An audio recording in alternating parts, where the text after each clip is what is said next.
जे व्यसन करतात त्यांना भीती असेलच की मला ओरल कॅन्सर होईल किंवा काय, तर त्यांच्यासाठी असा कोणता रेड फ्लॅग आहे का की त्यांनी हे अवॉइड करून चालणार नाही? आता जसं की तुम्ही जखम म्हणालात किंवा असं काही जे तशी लक्षणं दिसल्यावर त्यांनी डॉक्टरांकडे जायलाच हवं असं? 100%. सो ह्याला म्हणतात प्री कॅन्सरस कंडिशन्स, म्हणजे त्याला प्री मॅलिग्नंट म्हणजे कॅन्सर होण्यापूर्वीची लक्षणं. तर त्यामध्ये एक ल्युकोप्लेकिया म्हणून आहे.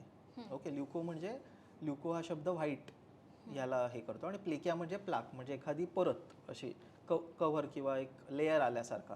तो व्हाईट कलरचा लेयर समजा तुमच्या गालाच्या आतल्या बाजूला आला असेल आणि तो तुम्ही काही केल्या किंवा जात नाही आहे, तुम्ही ब्रश केल्यानंतरही चूळ भरल्यानंतरही तो लेयर तसाच राहतो आहे, तर ह्याचा अर्थ काय की त्या सेल्समध्ये ते बदल सुरुवात झालेली आहे आणि ह्याला आम्ही म्हणतो स्टेज 0 ऑफ कॅन्सर किंवा carcinoma in Situ. Okay, so ह्यावेळेस डॉक्टरांचा सल्ला नक्की तुम्ही घ्यायला पाहिजे. कधीकधी ते जे व्हाईट बदल झालेले असतात, व्हाईट लेयर झालेला असतो, तो हळूहळू लाल होतो, त्याला म्हणतात एरिथ्रोप्लेकिया, राईट. सो ल्युकोप्लेकिया, एरिथ्रोप्लेकिया हा असा एक प्री मॅलिग्नंट कंडिशन्सचा सिक्वेन्स आहे की ज्यामध्ये समजा आपण डॉक्टरांना भेटलो आणि ऑपरेशनच्या ह्याने किंवा काही प्रोसिजर करून ते लेयर आपल्याला काढून टाकता आले, ते खराब सेल्स काढून टाकता आले, तर मग आपला chance to develop cancer in future becomes less. सोबत जे मी म्हटलं की ते समजा होत असेल तर ऑब्व्हियसली ते हॅबिट्स बंद करायला पाहिजे. स्मोकिंग किंवा टोबॅको जे काही तुम्ही खाताय ते स्टॉप करणं फार गरजेचं आहे, नाहीतर ते परत होणार, राईट.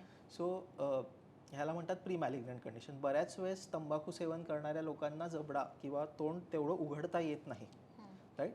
म्हणजे आपण म्हणतो आ करा, ठीक आहे. तर as doctors we measure it by fingers. तर नॉर्मली आपलं 3 to 4 फिंगर्स माउथ ओपनिंग असतं, तर काहींचं 1 किंवा 2 फिंगर्सच होतं. तर त्याचा अर्थ काय की तो जी लवचिकता आहे मसल्सची आणि आतल्या चामडीची ती कमी झालेली आहे, ती हार्ड झालेली आहे. त्याला म्हणतात सबम्युकोसल फायब्रोसिस. आलं लक्षात.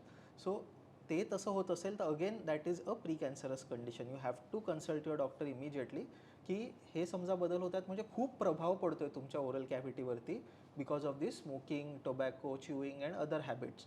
So definitely consult your doctors or oncologist जे कॅन्सर विशेषज्ञ आहेत त्यांना तुम्ही कन्सल्ट करून नक्की सल्ला घ्या.